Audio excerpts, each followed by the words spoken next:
Today we're making bone broth. Put your chicken in the pot, fill the pot up to about within an inch of the top. Then you're going to simmer it for about 45 minutes. After 45 minutes, flip it and simmer it another 45 minutes. I boiled the chicken for a total of 45 minutes on each side, and I took it out, let it cool, and I deboned it, and I got this much chicken off the bones, and I saved the skin and bones and all the junk from the carcass. And what we're going to do now for our bone broth is we're going to add all this scrap back into the broth, all the bones, all the skin, all the stuff that you'd normally throw away, into the water that we boiled it in. And we're going to add a couple stalks of celery and an onion quartered.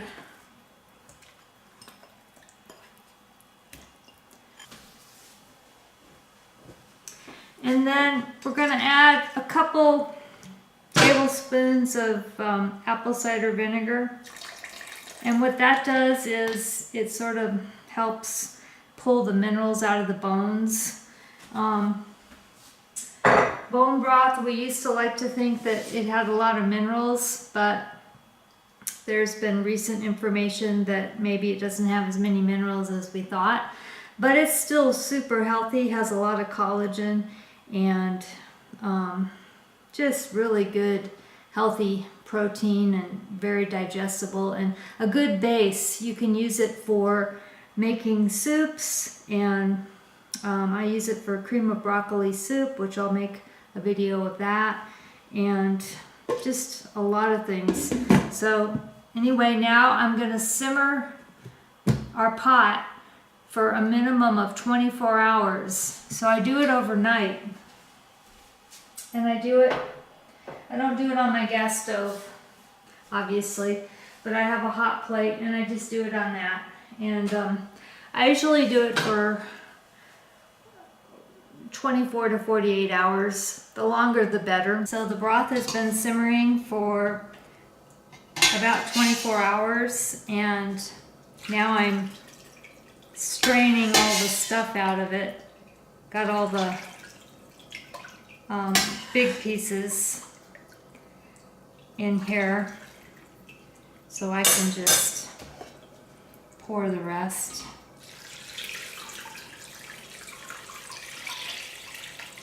And one thing I forgot to tell you is several times during the simmering, the water boils down, and so I just keep adding water as needed to keep the water in the kettle to about an inch below the top. And now we just need to put it in little jars and freeze it. So I'll do that next. So it helps if you have one of these stainless steel funnels.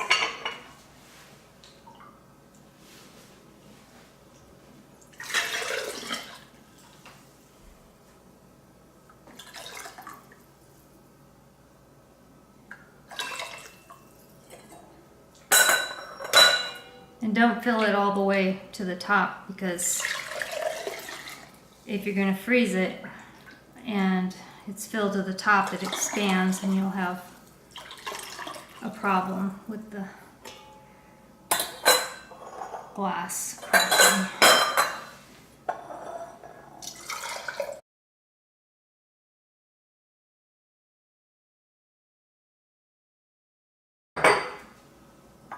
And you want jars that are flat, straight sides. These are Weck jars. You can order them on Amazon.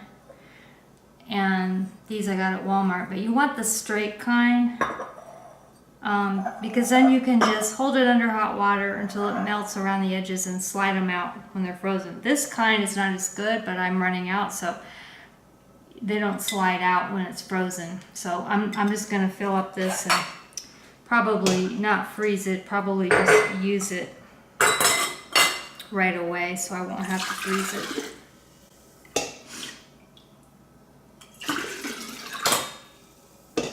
But it makes quite a bit of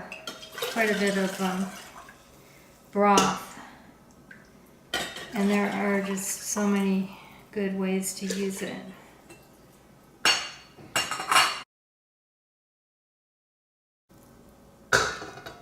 And that's it. So now I'm going to cool these off and freeze them. That's all there is to it.